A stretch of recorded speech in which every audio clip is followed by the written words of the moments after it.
கழகம் நல்ல கழகம். நம் திராவிட முன்னேற்ற கழகம் அதன் திருப்பணி என்றென்று தொடரும்.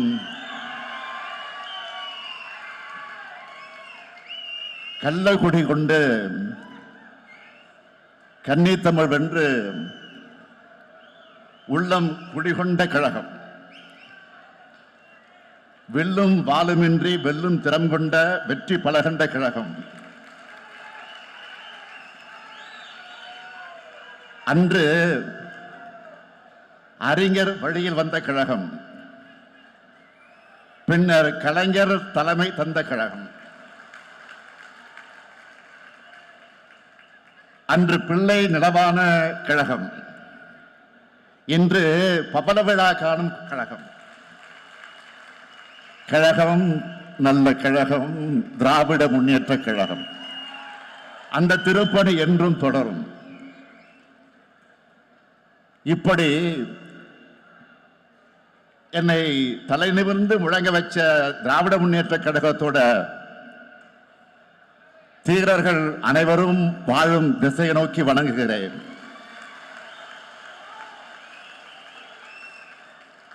உங்களுடைய வேவையாலும் இரத்தத்தாலும் மூச்சு காற்றாலும் உழைப்பாலும் தான் இத்தனை ஆண்டு காலம் கழகம் தலை நிமிர்ந்து நிற்குது, கம்பீரமா நிற்குது. அப்படிப்பட்ட தியாகத்தின் உருவமான திராவிட முன்னேற்ற கழக தொண்டர்களுடைய உள்ளத்துக்கும் இல்லத்துக்கும் என்னோட அன்பான வணக்கம். நீங்க இல்லாம கழகம் இல்லை, நீங்க இல்லாம நான் இல்லை. அந்த நன்றி உணர்ச்சியோடு தான் உங்க முன்னாடி நான் கம்பீரமாக நின்றுகிட்டு இருக்கிறேன். இந்த எழுச்சிமிகு 30 விழா நிகழ்ச்சிக்கு தலைமையேற்றுள்ள என்னுடைய ஆருயிர் அண்ணன் கழக பொதுச் செயலாளர் துரைமுருகன் அவர்களே, கழக பொருளாளர் என்னுடைய சகோதரர் TR பாலு அவர்களே, முதன்மை செயலாளர் KN நேரு அவர்களே, துணை பொதுச் செயலாளர்கள் I பெரியசாமி அவர்களே, க பொன்முடி அவர்களே, ராசா அவர்களே, என்னுடைய அருமை தங்கை அருமைக்குரிய அன்புக்குரிய கனிமொழி கருணாநிதி அவர்களே, அந்தியூர் செல்வராஜ் அவர்களே, இளைஞரணி செயலாளர் தம்பி உதயநிதி உள்ளிட்ட பல்வேறு அணிகளின் நிர்வாகிகளே, விருதுகளை பெற்றுள்ள விருதாளர்களே, மாண்புமிகு அமைச்சர் பெருமக்களே, தலைமை கழக நிர்வாகிகளே, ஆற்றல் மிக மாவட்ட கழகத்தின் செயலாளர்களே, நாடாளுமன்ற சட்டமன்ற உள்ளாட்சி அமைப்புகளின் பிரதிநிதிகளே, என் உயிரோடு கலந்திருக்கும் தலைவர் கலைஞர் அவர்களின் உயிரினும் உயிரான அன்பு உடன்பிறப்புகளே, உங்கள் அனைவருக்கும் என்னுடைய அன்பான வணக்கங்கள். பவள விழா 30 விழா, இந்த பொதுக்கூட்டத்தை ஒரு மாநாடு போல், எழுச்சி மிகுந்த மாநாடு போல் ஏற்பாடு செய்திருக்கக்கூடிய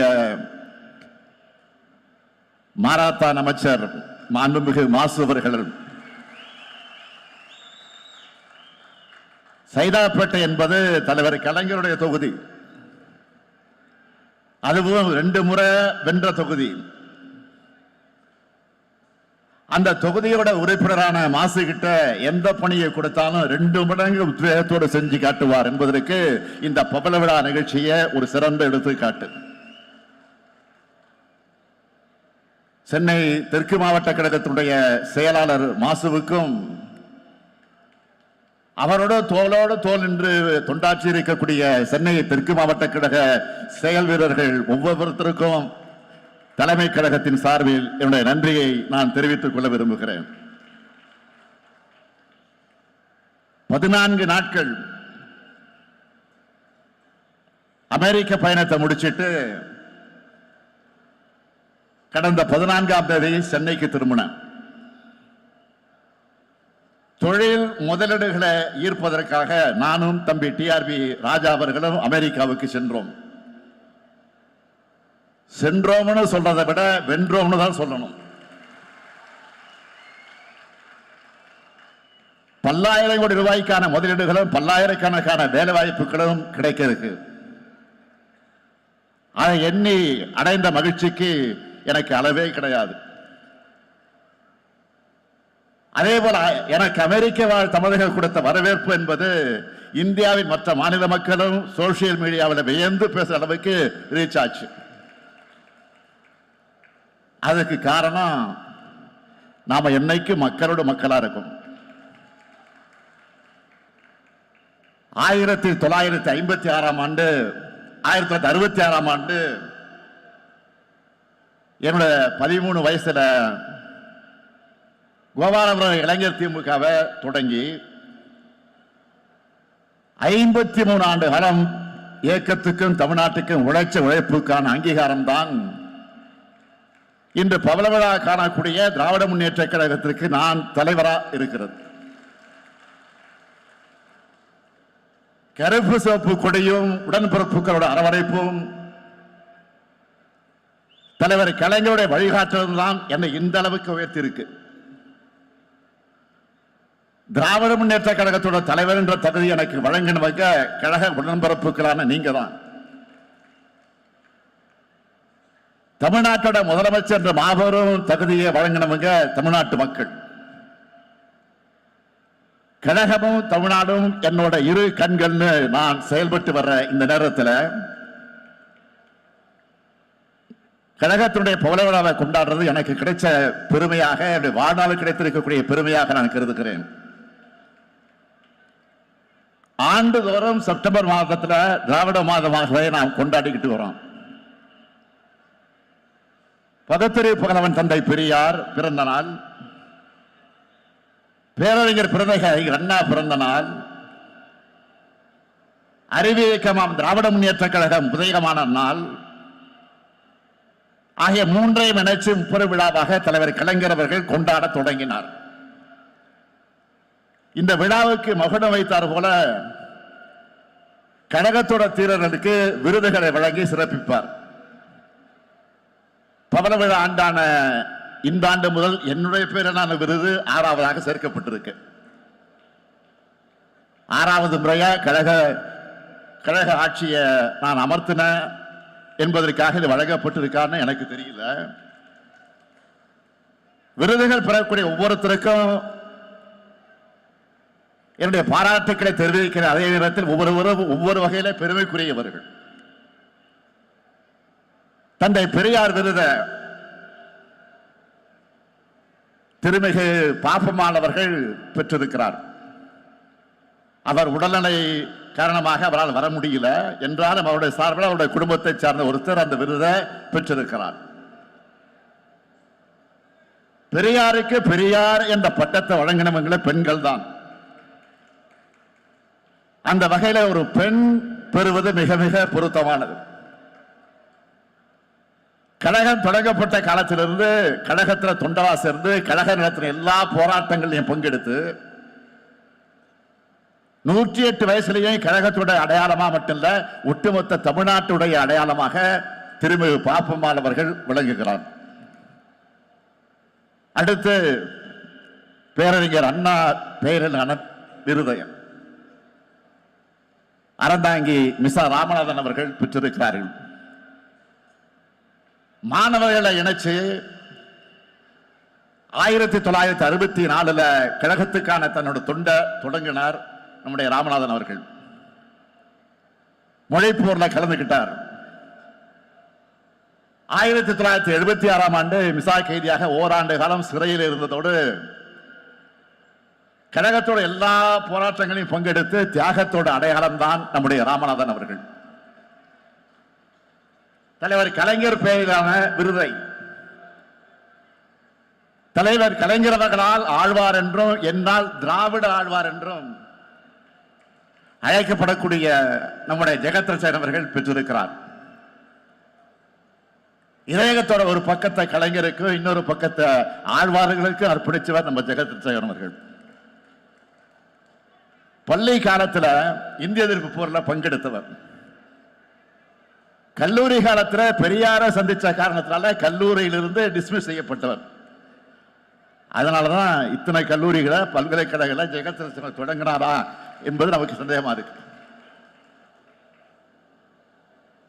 கல்வி நிலையங்கள் இலக்கிய பணிகள் எது இருந்தாலும் அரசியலையே முழுமூச்சா கொண்டு கலைஞரே சரணம்னு பணியாற்றும் கலைஞருடைய பக்தர் இவர். எத்தனையோ சோதனைகள், மிரட்டல்கள், நெருக்கடிகள் அவருக்கு வந்துச்சு, இன்னும் வந்துகிட்டு இருக்கு. ஆனா அச்சமில்லாமல் யாரோடும் சமரசமாகாம கழகமே துணைனை கம்பீரமாக செயல்படக்கூடியவர் நம்முடைய ஜெகத்ரட்சகன் அவர்கள். அதனால அவருக்கு கலைஞர் விருது வழங்கப்பட்டிருக்கு. அடுத்து பாவேந்தர் பாரதிதாசன் விருது கவிஞர் தமிழ்தாசன் அவர்கள் பெற்றிருக்கிறார். மொழி போராட்டத்தில் பங்கெடுத்ததுக்காக பள்ளி மாணவராக கைது செய்யப்பட்டவர். பள்ளியில படிக்கும் போது மரபு கவிதைகளை எழுதுற அளவுக்கு திறன் அவருக்கு இருந்துச்சு. உணர்ச்சி மிக்க கவிதைகளை தீட்டி வரக்கூடியவர். இது எல்லாத்தையும் விட தொலைக்காட்சி விவாதங்கள்ல சிங்கமன சீறி கழகத்தோட கொள்கைகளை, நிலைப்பாடுகளை நிலைநிறுத்துவார். புரட்சி வாதங்களை வைக்கக்கூடிய அவருக்கு புரட்சி கவிஞர் விருதை வழங்கி இருக்கிறோம். அடுத்து பேராசிரியர் விருதை என்னுடைய இனிய தோழன் வி.பி. ராஜன் பெற்றிருக்கிறார். 1969ஆம் ஆண்டே தன்னுடைய கிராமத்தில் அண்ணா அறிவாலயம் என்ற படிப்பகம் தொடங்கினவர் வி.பி. ராஜன். 1972ஆம் ஆண்டு முதல் கழகத்தில் தீவிரமாக பணியாற்றினவர். 1980களில் நான் இளைஞரணியை வழிநடத்த தொடங்கின காலத்தில் விருதுநகர் மாவட்டத்தில் இளைஞரணி அமைப்பாளராக பொறுப்பேற்றார். மேடைகள் ஏறினா எதிரிகளுக்கு பிபிஏ எகிர வைப்பார். அதனால்தான் தலைவர் கலைஞர் அவர்கள் அவருக்கு புலிக்குட்டின்னு பேர் வச்சு அழைத்தார். அவருக்கு இனமான பேராசிரியர் விருது வழங்கப்பட்டிருக்கு. அடுத்து என்னுடைய பேரிலான விருதை ஒன்றிய முன்னாள் அமைச்சர் என்னுடைய அருமை சகோதரர் எஸ்.எஸ். பழனிமாணிக்கம் அவர்கள் பெற்றிருக்கிறார். 1962ஆம் ஆண்டு தலைவர் கலைஞர் அவர்கள் தஞ்சை தொகுதியில போட்டியிட்டப்போ பள்ளி சிறுவனாக இருந்து உதயசூரனுக்கு வாக்கு கேட்டு அங்கே தேர்தல் பிரச்சாரம் செய்தவர் என்னுடைய அருமை சகோதரர் பழனிமாணிக்கம் அவர்கள். மொழி போராட்டத்தில் ஈடுபட்டவர். மாணவர் திமுகவில் இணைந்து வேகமாக பணியாற்றியவர். 6 முறை தஞ்சை நாடாளுமன்ற உறுப்பினர், 9 ஆண்டுகள் ஒன்றிய அமைச்சர், பல்வேறு பொறுப்புகள் மூலமா கழகத்துக்கு பெருமை சேர்த்த பழனிமாணிக்கம் அவர்கள் எனது பெயரிலான விருதை பெறுவது எனக்கு பெருமையா இருக்கு. விருது பெற்ற அனைவரையும் தலைமை கழகத்தின் சார்பில், கழக அமைப்புகளின் சார்பில், கழக உடன்பிறப்புகளின் சார்பில் நான் வாழ்த்துகிறேன், வணங்குகிறேன். உங்களை பார்த்து எங்களுக்கே விருது கிடைச்சது போல மகிழ்ச்சி அடைகிறோம். ஆண்டுதோறும் விருதுகள் வழங்குகிறோம் என்றாலும் இது கழகத்தோட புகழ் விழா ஆண்டில் வழங்கப்படும் விருது என்பதால இதுக்கு கூடுதல் சிறப்பு இருக்கு. உங்களை போன்றவர்களுடைய உழைப்பால் தான் கழகம் இந்த உன்னதமான இடத்துக்கு வந்திருக்கு. ஒரு இயக்கம் 75 ஆண்டு காலம் நிலைச்சு நிற்கிறதும், ஒரு இயக்கம் 75 ஆண்டுகள் கழிச்சும் கம்பீரமாக காட்சியளிக்கிறதும் சாதாரணமான சாதனை இல்லை. இதுக்கு முழு முதல் காரணம் நம்முடைய அமைப்பு முறைதான் என்பதை நான் நெஞ்சு நிமிர்த்தி சொல்லுவேன். 1977ஆம் ஆண்டு சட்டமன்ற தேர்தலில் கழகம் தோற்ற போது இத்தோடு திமுக முடிஞ்சதுன்னு சில ஊடகங்கள் எழுதினாங்க. அப்போ தலைவர் கலைஞர் சொன்னார், கருணாநிதியின் வாழ்வே முடிந்து விட்டாலும் கழகத்தின் வாழ்வு முடியாது என்ற அளவுக்கு வலிமை மிகுந்த வாய்ப்பு. அப்படிப்பட்ட அமைப்பை கொண்டது திராவிட முன்னேற்ற கழகம் சொன்னார். லட்சம் கிளைக்கழகங்களை கொண்டது நம்ம தலைமை கழகம். இன்றைக்கு நாங்கள்லாம் தலைமை கழகத்தில் கம்பீரமா உட்கார்ந்து இருக்கிறோம்னா அதுக்கு அடித்தளம் இருக்கிறது. அந்த அடித்தளத்தில் இருக்கிற கிளைக்கழகங்கள் அடிக்கட்டுமானம் ஸ்ட்ராங்கா இருந்தாதான் மேல் கட்டுமானமும் வலிமையாக இருக்கும். அந்த அடித்தளத்தை பேரறிஞர் அண்ணாவும் தலைவர் கலைஞரும் இனமான பேராசிரியரும் இன்னும் எத்தனையோ தலைவர்களும் உருவாக்கி கொடுத்துட்டு போயிருக்காங்க. தலைவர்கள் எத்தனையோ தளபதிகளை போராளிகளை வீரர்களை உருவாக்கி சென்றிருக்காங்க. தலைவன் தொண்டன் இல்லாம அண்ணன் தம்பி என்ற பாச உணர்வோடு இந்த இயக்கம் கட்டமைக்கப்பட்டுச்சு. உலகத்தில் எந்த அரசியல் இயக்கமும் உடன்பிறப்பு என்ற பாச உணர்வோடு கட்டமைக்கப்படலை. அந்த பாச உணர்வு தான் நம்ம எல்லோரையும் இயக்குது. திராவிட கொள்கையை ஊட்டின பேரறிஞர் அண்ணா அவர்கள் முதல் முறை கோட்டையை கொண்டு வந்து முன்னேற்ற கழகத்தை நிலைநிறுத்தினார். அதைத் தொடர்ந்து 4 முறை நாட்டை ஆளும் வாய்ப்பு ஏற்படுத்தி காட்டினார் தலைவர் கலைஞர் அவர்கள். 6வது முறை அரியணை ஏற்றக்கூடிய அந்த கடமையை செய்கிற கட்டளையை என் தோல்ல விழுந்துச்சு. லட்சக்கணக்கான உடன்பிறப்புகளின் துணையோடு பெரும்பான்மையான தமிழ் மக்களின் நம்பிக்கையை பெற்று திராவிட மாடல் ஆட்சியை நாம் நடத்திட்டு இருக்கிறோம். இப்படி வரலாற்று முக்கியத்துவம் இந்த காலகட்டத்தில் நாம எல்லாரும் இந்த இயக்கத்தில் பொறுப்புகள் இருக்கிறோம். இந்த இயக்கத்தால தொண்டர்களாக இருக்கிறோம் என்பதுதான் நமக்கான வாழ்நாள் பெருமை. இந்த தருணத்தில் ஒரு முக்கியமான செய்தியை நான் சுட்டிக்காட்ட விரும்புகிறேன். 25 வயசை கொண்டாடுகிற வெள்ளி விழா ஆண்டிலையும் நம்ம கழக ஆட்சியில் இருந்துச்சு. 50 வயசை கொண்டாடுற பொன் விழா ஆண்டிலையும் கழக ஆட்சியில் இருந்துச்சு. 75 வயசை கொண்டாடுற பவள விழா ஆண்டான இப்பவும் கழக ஆட்சியில் இருக்கு. ஆக 100ஆண்டு விழா கொண்டாடும் போதும் திராவிட முன்னேற்ற கழகம் தான் நிச்சயம் ஆட்சியில் இருக்கும். இன்னும் சொல்லணும்னா திராவிட முன்னேற்ற கழகத்தோட தேவை இன்னும் 100 ஆண்டுகளுக்கு இருக்கு. கடந்து வந்த 75 ஆண்டுகளை எத்தனையோ சாதனைகளை செஞ்சிருக்கிறோம். தாய் தமிழ்நாட்டுக்கு தமிழ்நாடுன்னு பெயர் சூட்டணும். பல்லாயிரம் ஆண்டு பழமை கொண்ட நம்முடைய தாய்மொழிக்கு செம்மொழி தகுதியை பெற்று தந்தோம். ஆதி திராவிடர், பிற்படுத்தப்பட்டோர், மிகவும் பிற்படுத்தப்பட்டோர், சிறுபான்மையினர், பெண்கள், உழவர்கள், நெசவாளர்கள் என விளிம்பு நிலை மக்களை கல்வியில வேலை வாய்ப்புல உன்னத இடத்துக்கு உயர்த்தணும். எத்தனையோ பள்ளிகள், எத்தனையோ கல்லூரிகள், எத்தனையோ பல்கலைக்கழகங்கள் அத்தனையும் நாம் உருவாக்கினது.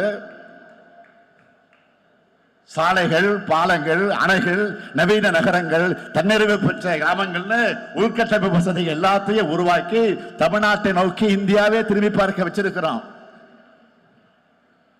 கடந்த 3 ஆண்டுகள் மட்டும் எத்தனை சாதனைகள்! மகளிருக்கு 1000 ரூபாய் உரிமை தொகை, உயர்கல்வி பயிலக்கூடிய மாணவ மாணவியருக்கு மாதம் 1000 ரூபாய் உதவித்தொகை,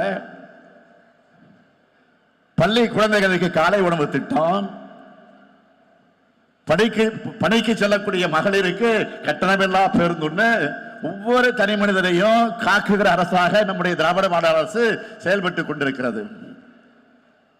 இத்தனை திட்டங்கள் எந்த மாநிலத்திலேயாவது இருக்கிறதா என்று இல்லைன்னு சொல்லத்தக்க வகையில தான் எந்த மாநில அரசும் ஒரு மாநிலத்துக்கு நன்மைகள் செஞ்சு தந்தது இல்லைன்னு சொல்ற அளவுக்கு தான் திராவிட முன்னேற்ற கழகத்துடைய அரசு தமிழ்நாட்டை வளமிக்க மாநிலமாக மேம்படுத்தி இருக்கு, தொடர்ந்து வளப்படுத்தி வருது.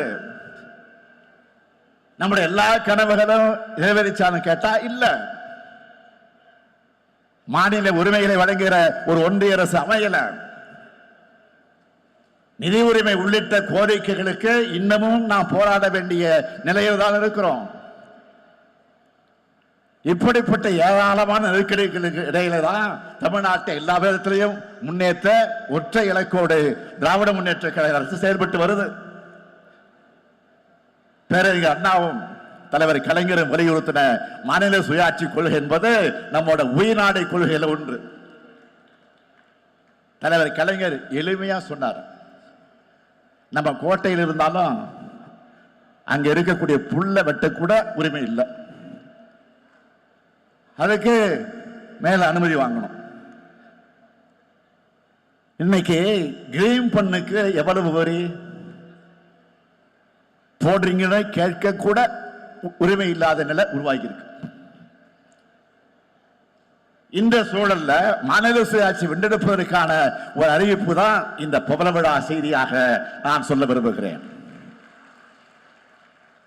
குறைவான அந்த நிதி வளத்தை கொண்டு நம்மால இவ்வளவு சாதனைகளை செய்ய முடியுதுன்னா, முழுமையான நிதிவளம் கிடைச்சா தமிழ்நாட்டை எல்லாத்திலையும் சிறந்த மாநிலமா மாத்தி காட்ட நம்மால் முடியும். எல்லாம் எனவே இதையெல்லாம் அதிகாரமும் கொண்டவைகளாக மாநில அரசுகளை மாற்றுகிற வகையில் அரசியலமைப்பு சட்டத்தில் திருத்தம் கொண்டு வர முயற்சிக்கும் சட்ட முன்னெடுப்புகளை திராவிட முன்னேற்ற கழகம் நிச்சயமாக உறுதியாக செய்யும். இந்தியாவில மாநில உரிமைகளுக்காக மாநில சுயாட்சி கொள்கைக்காக தொடர்ந்து குரல் கொடுத்து ஒரே இயக்கம் நம்முடைய திராவிட முன்னேற்ற கழகம் மட்டும்தான்.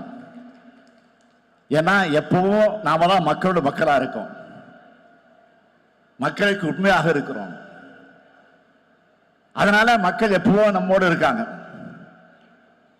மக்களும் நாமாலும் ஒன்னா இருக்கிறதுனால வெற்றி நம்மோடு இருக்கு. நின்ற தேர்தலில் எல்லாம் வென்ற தலைவர் நம்முடைய தலைவர் கலைஞர் அவர்கள். உங்களால நான் தலைமை பொறுப்பில் உட்கார வைக்கப்பட்டு எதிர்கொண்ட எல்லா தேர்தலிலும் நாம் வெற்றி பெற்றிருக்கிறோம். நான் என்றால் தனிப்பட்ட ஸ்டாலின் அல்ல. ஸ்டாலின் என்ற ஒற்றை பேருக்குள்ள கோடிக்கணக்கான உடன்பரப்புகளோட உழைப்பும் ஆற்றலும் அடங்கியிருக்கு. இந்த வெற்றிகள் எல்லாம் உங்களுடைய உழைப்பால், உங்களுடைய தியாகத்தால், உங்களுடைய செயல்பாடுகளால், உங்களுடைய நடவடிக்கைகளால் கிடைச்சிருக்கு. அது சாத்தியமாச்சு. இதுவரை நடந்த தேர்தல்கள் போலவே அடுத்தடுத்து வரப்போற தேர்தலை நாம தான் வெற்றி பெற போறோம். இதுல யாருக்கு சந்தேகம் இல்லை. நான் ஏதோ ஆணவத்தில் சொல்றேன்னு நினைச்சுக்காதீங்க.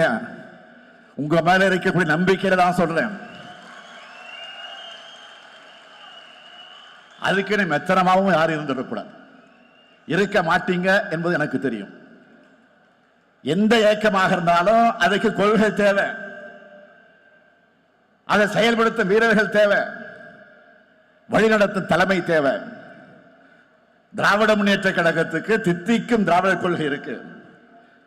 கொள்கையை காக்கிற படையாக நீங்க இருக்கீங்க. உங்க வீரத்தால துணிச்சல் பெற்ற தலைமை இருக்கு. நம்முடைய தொடர் வெற்றிகள் மூலமாக 100ஆண்டு விழாவை நோக்கி நாம் முன்னேறுவோம். அடுத்து நம்முடைய இலக்கு 2026 தேர்தல். இதுவரைக்கும் இப்படி ஒரு வெற்றியை எந்த கட்சியும் பெற்றதில்லைன்னு 2026 வரலாறு சொல்லணும். அந்த வரலாறு எழுதுவதற்கு நீங்க தயாரா? அந்த வரலாறை எழுதுறதுக்கு நீங்கள் தயாரா? இந்த உணர்வு வெற்றி சரிதமாக மாற வேண்டும். இந்த உணர்வு வெற்றி சரிதமாக மாற வேண்டும் என்கிற அந்த உறுதியை இந்த 30 விழாவில் உறுதியேற்போம், உறுதியேற்போம், உறுதியேற்போம். நன்றி, வணக்கம்.